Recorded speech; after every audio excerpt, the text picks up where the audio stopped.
Now we are going to start a next topic that you can find out the points related with the economical position of Pakistan during the Zia era, and another thing is the foreign policy of Pakistan and the position internationally that where Pakistan stands during the Afghan War in 1979 and after that.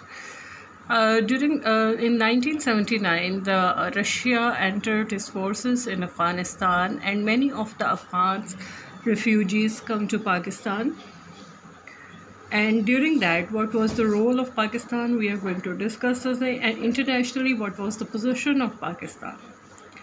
It established Pakistan as a leading country in the world. It also led a huge sum of money being poured into Pakistan to pay for rehabilitation of Afghan refugees and to develop the Pakistan army. Zia was able to increase the defense budget and build up such an effective military force that was able to sell military assistance to the other Muslim countries. Pakistan became a second largest supplier of the military manpower in the developing countries. In 1985, there were estimated 50,000 Pakistanis serving abroad, such as Saudi Arabia, Libya, Oman, Kuwait, and United Arab Emirates. It was a source of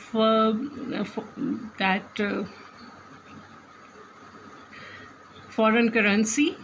They sent the foreign currency to Pakistan, and it shows that what kind of relations of Pakistan with these Islamic countries.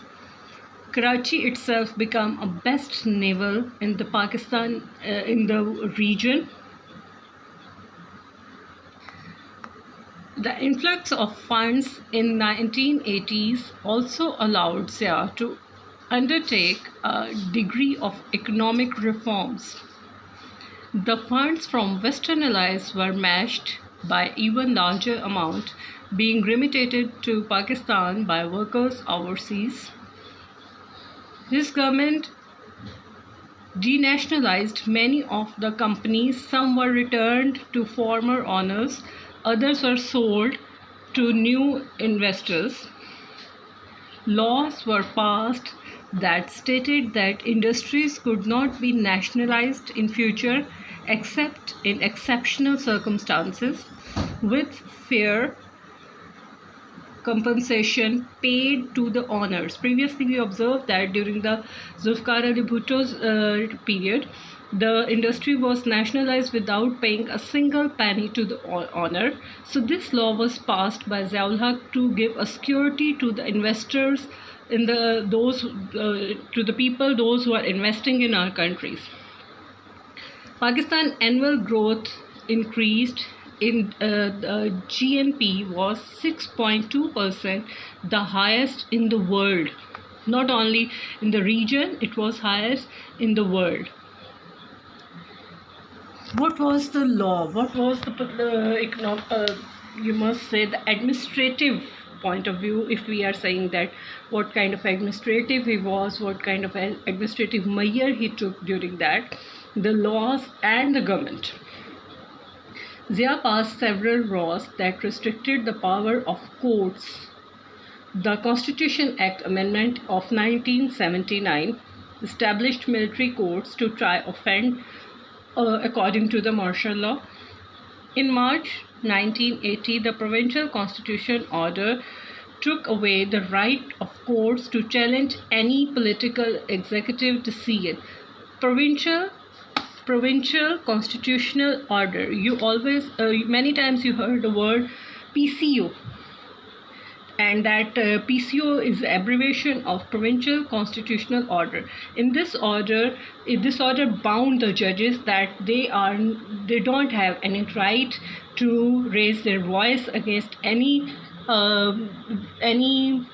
decision of the central government. When 19 judges protest, they were removed and replaced by those who accept this order. The civil service, which bureaucracy, which Zia had also declared should be impartial, was also brought under military control. Zia filled many posts with military officials, and a fixed quota of military men was transferred into the Civil Services Academy each year.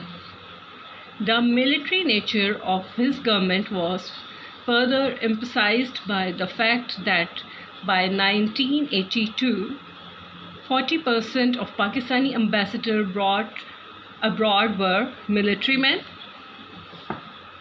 He formed Majlis-e-Shura, which is known as the Parliament, the Islamic Parliament, to advise him on his government. However, the members were appointed by Zia and they had no legislative power. So it was not really an effective parliament. Zia made so many amendments in the constitution which made his position strong even after lifting up the martial law.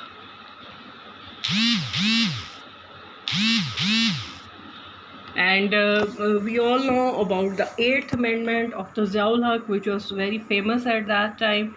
And according to this amendment, he is having to remove any constitutional assembly. He is having a right to remove any constitutional assembly.